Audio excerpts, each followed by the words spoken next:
welcome to Jessica. I'm your host, Jessica Rector.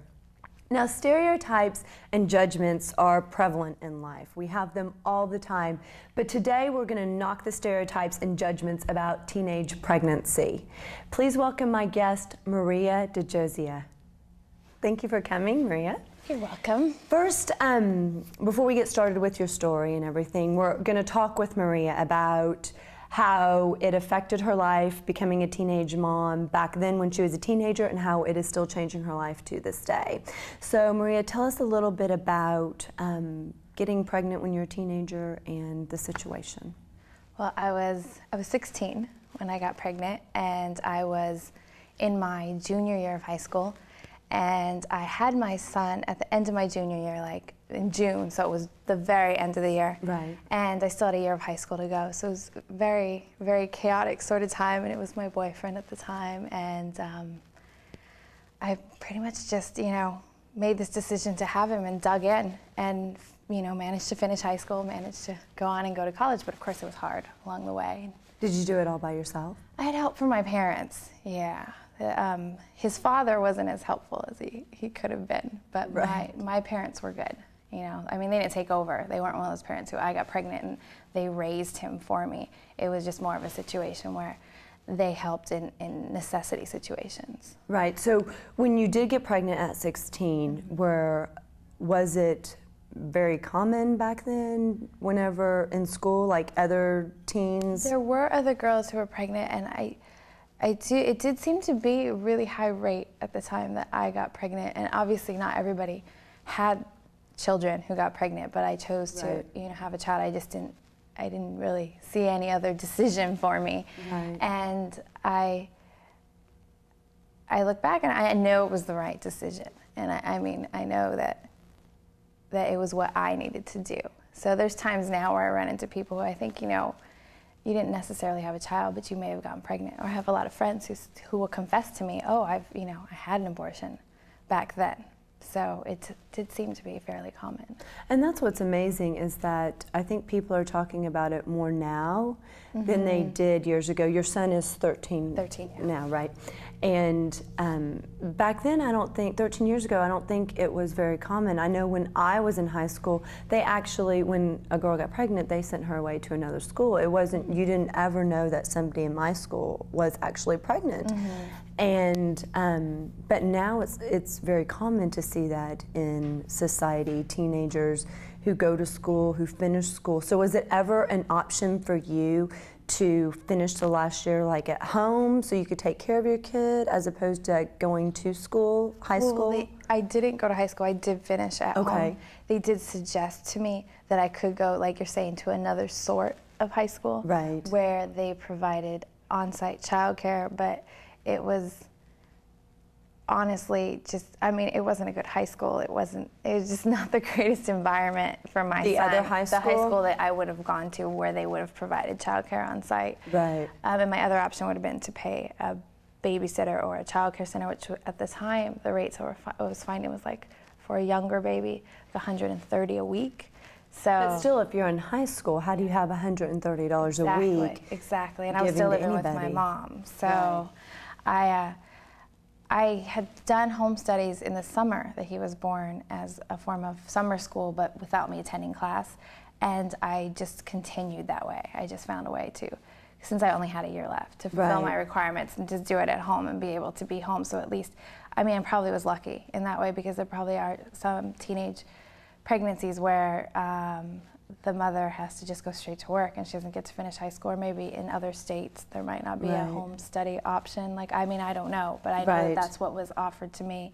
Thank goodness, because it worked the best for me, and I still was able to have the experience of knowing my child when he was young. Right, which, you can't ever get that back if you don't get that experience. No, not at all. So what judgments did people make of you back then? Kind of tell us a little bit of how you were before you got pregnant, and if getting pregnant was a shock, if it kind of just fit into how you were. Well, it was a shock, but looking back as an adult, I can see how my actions went there. But at the time, it was a shock to me. like I said, it was my boyfriend at the time, but it was definitely the wrong crowd doing the wrong things, you know, being involved in things like that. And I really had been hanging out with that crowd maybe a year or two, because previous to that, I'd been sort of a straight A student. Everyone thought I was going to an Ivy League school. You know, my scores on tests were always really high, and you know, math team, things like that, and sports, and I know math team. And so it was definitely, you know, I was in the years where you're figuring out yourself and you're trying different things, and maybe I wasn't trying the best things. and that's one way to look at it, yes. But at the time that I got pregnant, you know, I mean, of course it was a process, and it took me, I'd say, a couple of years to really settle into being a mother. But it changed my life for the better, because I don't know how far I would have gone down the other path had it not been for his birth. Oh, that's an interesting outlook. Mm-hmm. Yeah. It definitely, I mean, maybe more focused. I don't know. I have a lot to look back on, because I was very focused before those couple of years where I was kind of doing the wrong things. But then, so I think that part of me probably just was still within me, and I tapped into that to do what I needed to do. Right. But also, I think maybe I wouldn't have focused as quickly. You know, maybe I wouldn't have gone to college right away. Maybe I would have spent a few years just, you know, it's amazing how things. It's amazing how like one little thing can just change you forever. And I'm not saying a kid's a little thing, but I mean, just that one decision, you know, with your boyfriend changed the rest of your life. Oh yeah. And like you said, you could have gone down the other path very easily, you know, had it not been for this. And so, I mean, I'm sure it was a shock. I mean, but then also you had the teenager mentality that nothing bad's ever going to happen. You know, I can do whatever and nothing's going to happen. That we all had that mentality. And then so for something like that to happen is kind of a wake-up call for you.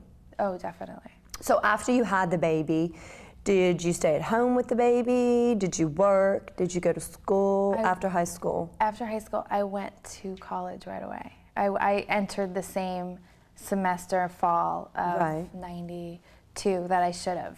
Like, I graduated high school in 92 and entered college in 92. It took me 6 years to get my degree, which probably had to do with those sort of things. But you got a degree. But I got my degre. But there's people out there who don't have kids who it takes 6 years to get a degree. Right. Yeah. The school I went to, 6 was pretty typical. But so. But I don't know. So that's pretty good. That's pretty normal. So what did you get your degree in? In theater. Okay. And how did you handle going to school and raising a kid? It took a lot of loans.